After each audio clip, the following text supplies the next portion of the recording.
மேக்ஸில் ரொம்பவே கை தேர்ந்த ஒரு டீச்சர் இருக்காங்க. எவ்வளோ பெரிய சம்ம கூட ரொம்ப ஈஸியாக போடுற அவங்க ஒரே ஒரு சின்ன மிஸ்டேக் விடுறாங்க. அதை கண்டுபிடிச்ச ஒரு ஸ்டூடெண்ட்டை பார்த்து அவங்க ஒரு இன்ட்ரெஸ்டிங்கான விஷயம் சொல்கிறாங்க. அது என்னங்கிறத அந்த வீடியோவில் பார்க்க போகிறோம். ஸோ வீடியோ ஃபுல்லாக பாருங்கள். ஜேர்னி ஆஃப் குட்டி ஸ்டோரிஸ்.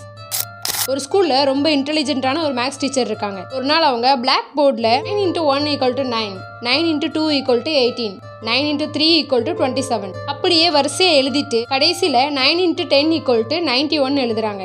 உடனே சுற்றி இருக்க ஸ்டூடெண்ட் எல்லாருமே சிரிச்சுக்கிட்டே கடைசி நீங்கள் எழுதியிருக்கிறது மட்டும் தப்பு அப்படின்னு சொல்கிறாங்க. 9 × 10 = 90 தானே வரும் அப்படின்னு கேட்குறாங்க. இப்போதான் அந்த மேக்ஸ் டீச்சரும் ஒன்று சொல்கிறாங்க. கரெக்ட் தான், 9 × 10 = 90 தான் வரும். நான் பண்ண அந்த ஒரு மிஸ்டேக் நீங்கள் கண்டுபிடிச்சிருக்கீங்க, ஓகே. ஆனால் அதுக்கு முன்னாடி நான் 1 இருந்து 9 வரையும் கரெக்டாக எழுதியிருக்கேன், அதை யாருமே கவனிக்கவே இல்லையே அப்படின்னு சொல்கிறாங்க. அதே மாதிரி தான் உங்கள் வாழ்க்கையில் நீங்கள் 100 சரியான விஷயம் பண்ணியிருப்பீங்க, அதை யாருமே சொல்ல மாட்டாங்க. ஆனால் ஒரே ஒரு தவறு பண்ணிட்டீங்கன்னா அதை ரொம்பவே பெருசாக சொல்லுவாங்க. அதனால எப்போவுமே தோண்டு போகாமல் சரியான விஷயத்த மட்டும் பண்ணுங்கன்னு அந்த மேக்ஸ் டீச்சர் சொல்கிறாங்க. இந்த டீச்சர் அவங்களுக்கு நடத்தினது வெறும் மேக்ஸ் மட்டும் கிடையாது, வாழ்க்கையோட ஒரு பாடமும் தான். இந்த ஸ்டோரி உங்களுக்கு பிடிச்சிருந்துச்சுன்னா லைக் பண்ணுங்கள், ஷேர் பண்ணுங்கள். இதே மாதிரி யூஸ்ஃபுல்லான ஸ்டோரிஸ் பார்க்கறதுக்கு நம்ம பேஜை ஃபாலோ பண்ணுங்கள்.